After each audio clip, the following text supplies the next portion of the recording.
పిల్లలకి స్కూల్ పాఠశాలైతే పేరెంట్స్‌కి స్కూల్ పేరెంట్స్‌శాల.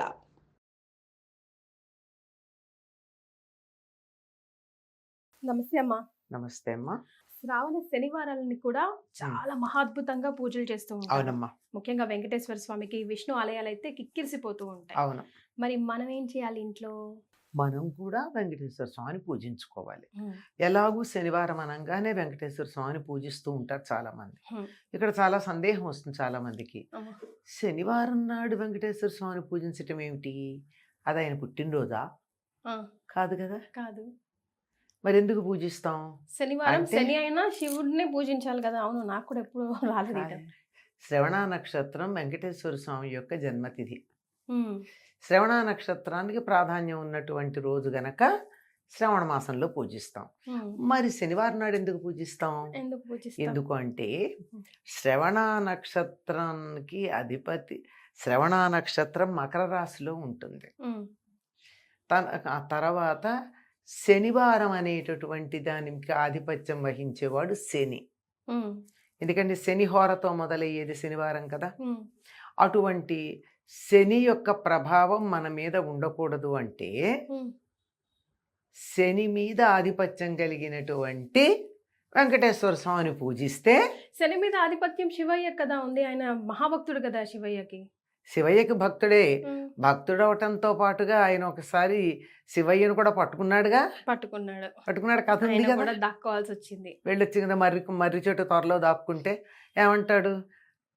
నేను చూసావా, నువ్వు నీకు దొరకకుండా పట్టుకున్నానంటే కైలాసంలో ఉండాల్సిన వాడివి మర్రి చెట్టు త్వరలో ఉన్నావంటే నేను పట్టుకుంటడం వల్లలే కదా హ్మ్. అని చెప్తాడు.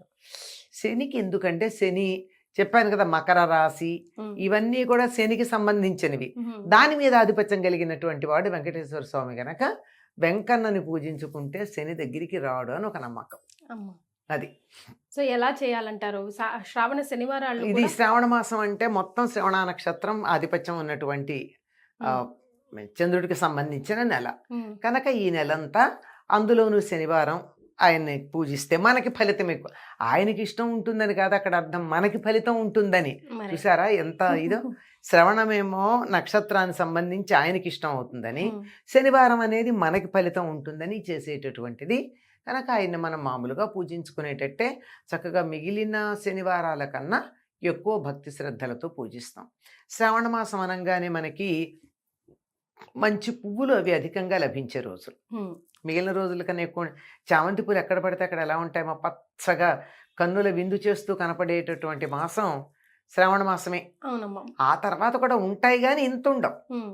చాలా అధికంగా చాలా ఉంటాయి, రకాల పువ్వులు కూడా కొత్తవి వస్తూ ఉంటాయి. వస్తూ ఎలాగో ఉంటాయి. వర్షాకాలం కాబట్టి. ఇంకా ఎక్కడక్కడ మిగిలిపోయి మల్లెపూలు కూడా లభ్యమవుతూ ఉంటాయి. ఈ మందారాలు అవి చెప్పాలంటే, శంకు పూలు మొదలైనవి చెప్పాలంటే అసలు చెప్పలేనన్ని ఉంటాయి. ప్రత్యేకంగా విష్ణుక్రాంత పూలు కూడా లభించేది ఈ రోజుల్లోనే. హుహు. అత్యధికంగా లభిస్తాయి. ఇంతంత పూలు ఉంటాయమ్మా విష్ణుక్రాంత, చిన్నవి హుహు. బుజ్జి బుజ్జి పూలు ఉంటాయి. విష్ణుమూర్తికి చాలా ఇష్టం అని చెప్తారు. ఓహ్! అదే మనం శ్లోకంలో కూడా చెప్పుకుంటాం కదా, వినాయక చవితికి రథక్రాంత విష్ణుక్రాంత అని చెప్పి చెప్తాం. అటువంటివన్నీ కూడా ఇవి కూడా నీలం రంగులో ఉంటాయి. హుహు. శంకు పుష్పాలు నీలం రంగులో ఉంటాయి. హ్మ్. స్వామివారికి నీలం రంగు చాలా ఇష్టం. హ్మ్. అందుకని ఆ పూలు బాగా లభ్యమయ్యేటటువంటి రోజులు. వెంకటేశ్వరుడు అలంకార ప్రియుడు. హ్మ్. ఆయనకి చక్కగా పూలు, గంధము ఇత్యాదులన్నీ చాలా ఇష్టం గనక ఈ కాలంలో ఆయన్ని అన్ని రకాల పూలతోనూ చక్కగా పూజించుకుంటారు. తద్వారా హ్మ్. ఎటువంటి శని ప్రభావం తమ మీద లేకుండా చూసుకుంటారు. హ్మ్. శని యొక్క ప్రభావం లేకుండా, ఇది శ్రవణ నక్షత్రం ఒకటి, శనివారం ఒకటి, రెండింటి యొక్క కలయిక వల్ల శని ప్రభావం తమ మీద లేకుండా చేసుకోవడానికి వెంకటేశ్వర స్వామిని పూజించేటటువంటి పద్ధతి ఉంది. ఇది కూడా ఎలా చేస్తారంటే కొన్ని ప్రాంతాల వాళ్ళు హ్మ్. ఇది ఒక వ్రతంలాగా చేస్తారు. హ్మ్. మామూలుగా 7 శనివారాలు పూజ శనివారాల చేసుకోవడం. వ్రతం ఆ? అట్లా. 7 శనివారాల వ్రతం 7 అట్లాగా శనివారాల వ్రతం ఏదో వాడపల్లిలోనే ఎక్కడో మొదలుపెట్టా, చాలా ప్రాచుర్యాన్ని పొందింది. పొందింది. అవును. అలా ఈ 7 శనివారాల వ్రతం ఎవరు మొదలుపెట్టారో తెలియదు కానీ హ్మ్. అది మొదలుపెట్టిన తర్వాత వాడపల్లిలో ఉన్న వెంకటేశ్వర స్వామికి చాలా ప్రాచుర్యం కలిగింది. హ్మ్.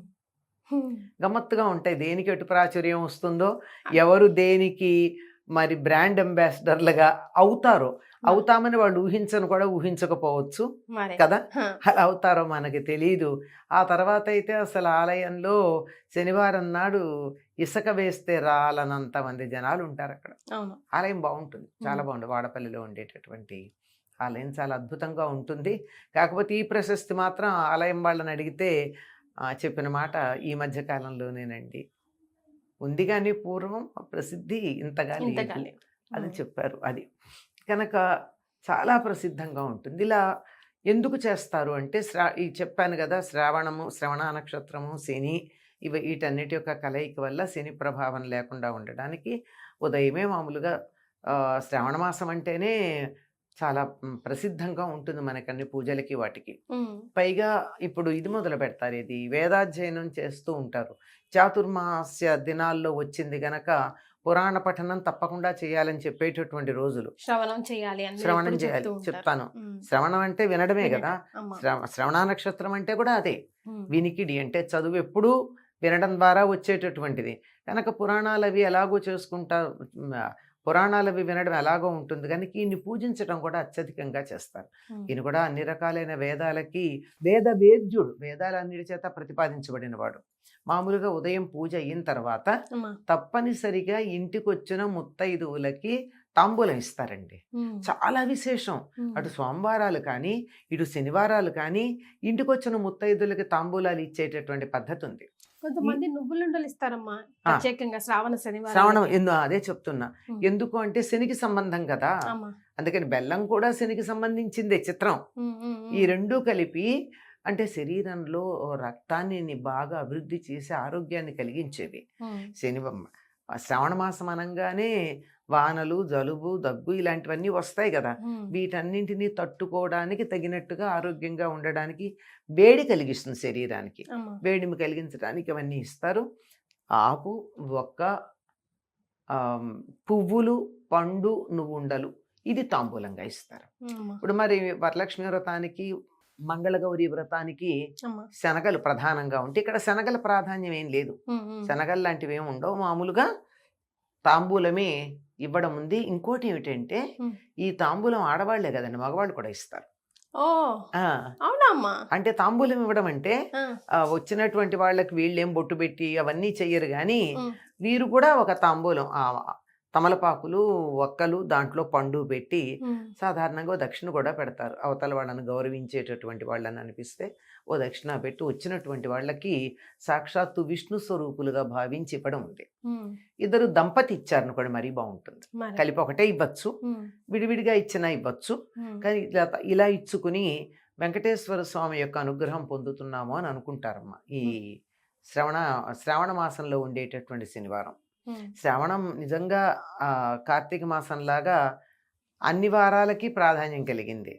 ఇటు సోమవారం, ఇటు మంగళవారం, ఇటు శుక్రవారం, ఇటు శనివారం, ఇది కాక మళ్ళీ ప్రత్యేకంగా వరలక్ష్మి వ్రతం, పూర్ణిమ, ఇలా అనేకం ఇంకా తర్వాత వస్తాయి. మళ్ళీ ప్రత్యేకమైనటువంటి వేడుక ఒకటి వస్తుంది, కిట్టప్ప పుడతాడు కదా, జన్మాష్టమి.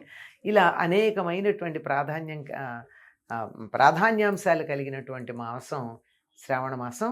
అందులో విష్ణువుని కూడా పూజించేటటువంటి దానికి చాలా ప్రీతిపాత్రమైంది. అందుకే లక్ష్మీ అమ్మవారికి కూడా ఇష్టం. వరలక్ష్మీదేవికి ఎందుకు ఇష్టం మిగిలిన వారాల కన్నా అంటే భర్త ఇష్టపడేటటువంటి నెల గనక తాను కూడా అనుగ్రహించడానికి సిద్ధంగా ఉంటుంది. చాలా సంతోషం అమ్మా, ధన్యవాదాలు.